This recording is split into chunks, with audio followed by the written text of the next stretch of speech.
Hi, I'm Emma. Can everyone introduce themselves, please? I'm also Emma. I'm Kendall. I'm Lila. Okay, I feel like we should start by having someone read the poem. Would someone do that, please? Sure. Oh, do you want to do it? No, you go. Okay. The poem is Reader, We Were Meant to Meet by Erica Hunt. Reader, we were meant to meet and not disappear in the dredging, the edited ledgers emit antiphonal groans. Reader, you were meant to be legible even in the failure to communicate your will to resist snatching defeat from the jaws of easy victory. The truth slips in as a figure of speech. Reader, step into my room. This page faces you. What will I miss if you blink? What blots the ink pens and hems the imagination? What hides in the brackish backstories hostile to the wobbled word? What resists being pinned to the truth? Reader, we are carbon and more. The exact degree of life is inestimable. Some of us chew ice and others suck chalk. Some crave salt before there is savor. Others can never be too full of sugar or bourbon. Sucker punch and stunned by death's pugnacious brawl into dream time and song, extending both ends night into day. Touch, reader, we were meant to touch, to exchange definitions and feed the pulse of language. I promise if you step in, it will propel you, me, it, topple distinctions, ease doubt and belief, and all that in between. Thank you for that, Emma. Wondering if anyone has any first thoughts just after reading this poem? I like the kind of meta-ness of like directly involving the reader in this process and making the reader more like autonomous, like giving kind of us and anybody reading the poem a hand in the poem's creation, a hand in like the meaning of the poem, a hand in the direction it goes into. And I like how we start with reader, we are meant to meet, and later on we get into reader, we are meant to touch. In a way, like meeting is touch, and whichever like way we touch each other, like physically, mentally, like that kind of emotional connection we get through the poem. Yeah, I love that. And so you're kind of saying that, like, I just want to like restate what you're saying. Like, you're saying that when she kind of invites the reader into the poem, it establishes a kind of like conversation and connection. Yeah. I really like that. Do you guys agree with that? Do you feel like there's a conversation happening? Yeah, like when she says touch, she makes a direct connection between the reader and herself.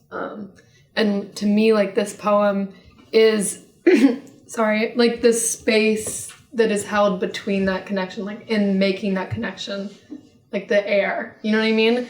Because it ends with this line that says all that in between. And that just left me thinking like this poem is all that in between. This poem is all that's in between the reader and the writer, poet. Yeah, I really like that. I feel like this poem like kind of challenges the way that at least I was thinking about the reader-writer relationship. Because there's a sense of like when we're talking about the like here of Emily Dickinson, it's like there is the poem and we are kind of existing in the poem, but I like the idea that it's about that like liminal space between the poem and us as a reader, and that there's that like distance that is being like closed with a poem or with this kind of like connection. Yeah. Well, I love that you bring up Dickinson because, like, while I was reading it, I was thinking about, Vesuvius at home and saying, like, I can find it closer to here, this. And when we look at the line that says, reader, we are carbon, I think of Primo Levi. And when she says, touch, reader, we were meant to touch, I think of Ginsberg writing Supermarket in California and thinking about that line from Whitman where he says, I touch your book and I think about how ridiculous it was that I was looking at for you in the supermarket. And it's almost like this is one big conversation, not only between Hunt and us, but Hunt and all of these writers that may or may not have inspired her. And I guess I'm wondering, like, do you think that this is a successful conversation that's going on? Like, what do you think is the metric for success in terms of, like, this mediated space that you guys have been bringing up? Or is that just, like, a question that doesn't really matter? Because I guess you can't really determine whether a poem is successful or not. Don't say your question doesn't matter. I think that it's a good question, and I think that it is successful because she's urging us at the end to topple distinctions, ease doubt and belief, and all that in between. And I think that by creating this poem that's literally saying, step into my room, touch me, be here, it is bridging that gap, like filling that space. And because, as you said, like a really smart point about bringing all of these other poets in, that's toppling the distinctions between Whitman and Erica Hunt. You know, now we're on this even plane, and so is the reader. You know, we're all here in this moment reading this. There's no distinction between us. Yeah. And how that's brought in the like the different senses that are brought in. It's like we're meant to touch, we're meant to, you know, be together. Like it seems to kind of parallel what we were talking about in the class about how some of our modpo poets are trying to break down this genre distinction about like what is poetry and resisting the urge to say that some things are poetry versus like, you know, memoir in Lynn Ginian's case, or music, like some of our language poets. So yeah, I really like that, these points that are happening. And I think a lot of the success comes from like the first and second person. I feel like if she wrote a poem about like, I don't know, a man, like some kind of love interest, and saying like he and I were meant to meet and like all that, I would be like, I don't trust her. Like, were they meant to meet? Like, is that fate? But because she's like bringing us into it, at first it's like, are we meant to meet? And by the end you're like, oh my God, yeah. Like I was meant to read this poem. I was meant to meet her through this poem. Like I was meant to, like you were saying, like the different senses, I was meant to think of the sensation of chewing ice and like whatever chalk would taste like. I've never sucked chalk, but you know, you start to imagine it. You start to like want to be in this poem and want to experience these things with the author. Yeah. And she like mentions how it's not always infallible. Like there's fallibility in it, and even in the failure to communicate, your will to resist snatching defeat from the jaws of easy victory. The truth slips in as a figure of speech, like referencing that we're like we talk about so often in modpo. We aren't always able to communicate with each other clearly, but is making me think about February again, and that it being just this space, this bridging, and being like, even if we're not all wanting the same things. Like some of us want to eat chalk, I guess, and some of us really like bourbon. But like we might fail each other over and over and over again, but we can exist in this moment without distinctions, nevertheless. Yeah, I love what you're saying when you connect it to February. And I think of the line at the bottom that says, it will propel you, me, it, topple distinctions, like you said, ease doubt and belief and all that in between. And I feel like, to go back to a question that was posed earlier, when I say like, oh, do you think, you know, this is successful? Now that we've talked, I feel like it's just the fact that you're here and you're reading and the page is facing you. And it kind of reminds me, I think we might have talked about this a little bit in class, but the Corman poem, where he says, you know, it's just enough that you're here. Mm-hmm. It's just enough that you're looking at this page and that like somehow across the randomness of space and time, like you've arrived at this place where I am simultaneously here and not here as the writer. Mm-hmm. Yeah. And it's like not trying to make that an easy presence necessarily, or like one that can be defined, like going back to Lila's point about like the figure of speech. It's not trying to create some like easy comparison or distinction that can help us understand. Like this poem is really hard, like in talking about how the content how the form mirrors that content. Like when I was reading it, it's a little bit difficult to say, like a lot of these sentences like don't totally make sense. And then we get to this end where it's saying we're easing both doubt, but also belief. So like we're limiting our like belief that can be easily transmitted, but like it's still really worthwhile. And like this poem is, I think of it as very optimistic and like finding joy in that failure, or like fulfillment in that failure. Yeah. Do you have a thought or? Not necessarily about that, but a line that really struck me when we were reading through is, what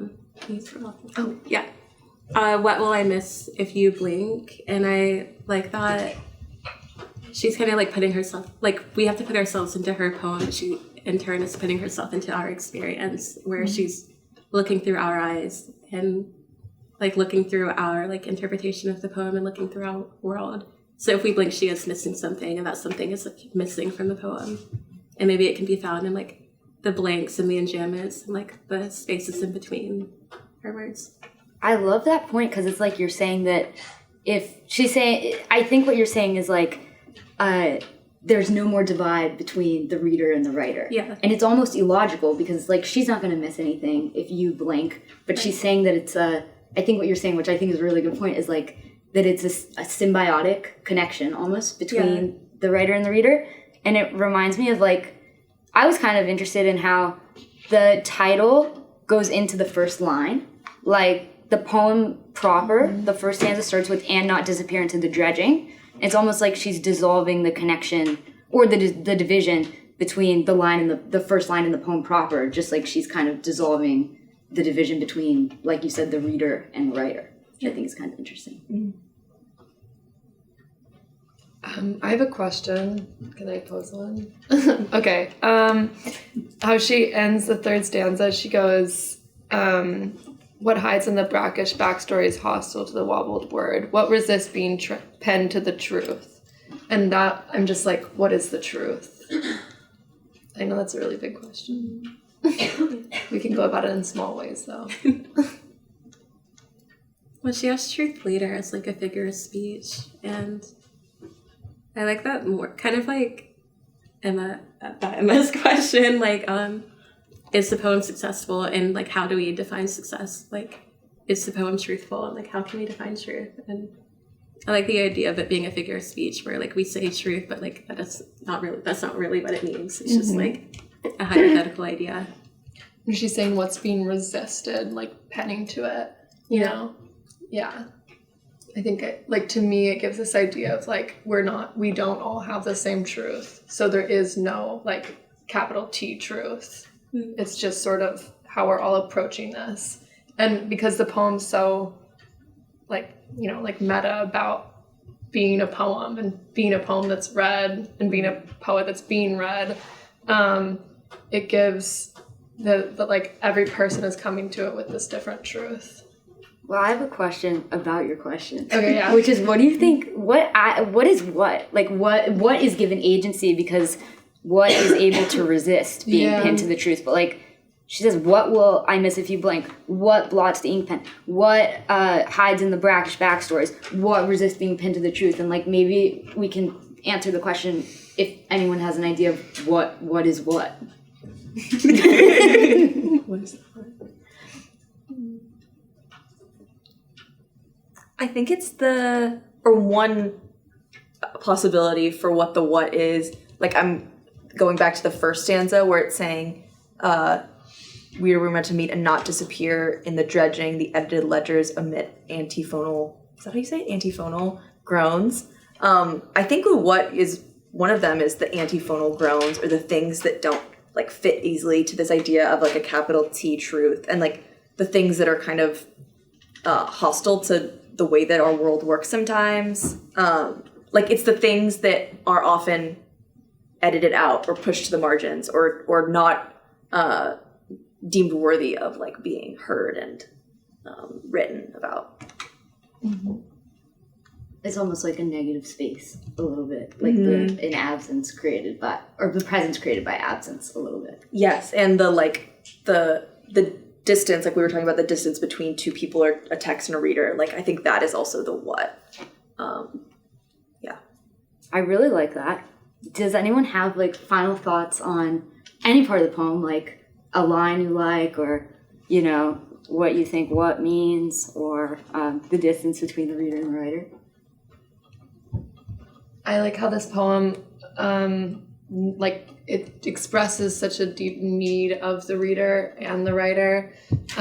It's like we can't exist without each other, which is so crucial to everything we've learned in Mod Po. And just the line where it goes like, touch reader, we were meant to touch, to exchange definitions and feel the pulse of language. I promise if you step in, it will propel you, me, it. Yeah. So without the reader, without the writer, there is no meaning. Yeah. I like the, like, I promise, like the language of that, where she's kind of like maybe pleading with us to like step in, pleading with us to like accept her definitions, give our own definitions, like establish that connection. And in a way, it's just a really intimate poem for all that it doesn't have the language that we usually think of with intimacy. There's no like love, no, stuff like that. But maybe intimacy is just that understanding and that connection. Yeah, I love that, like presence as the like ultimate intimacy. And I guess I'm thinking about like what this poem maybe says normatively about like how we should live and interact with one another, and like thinking about all the things in our day-to-day, especially like at college or in different like structured places, the things that keep us from that presence and connection. So that's something that I'm gonna take away from this poem. I think that's a great place to end. I really like everything everyone said. So thanks, guys. Thank you.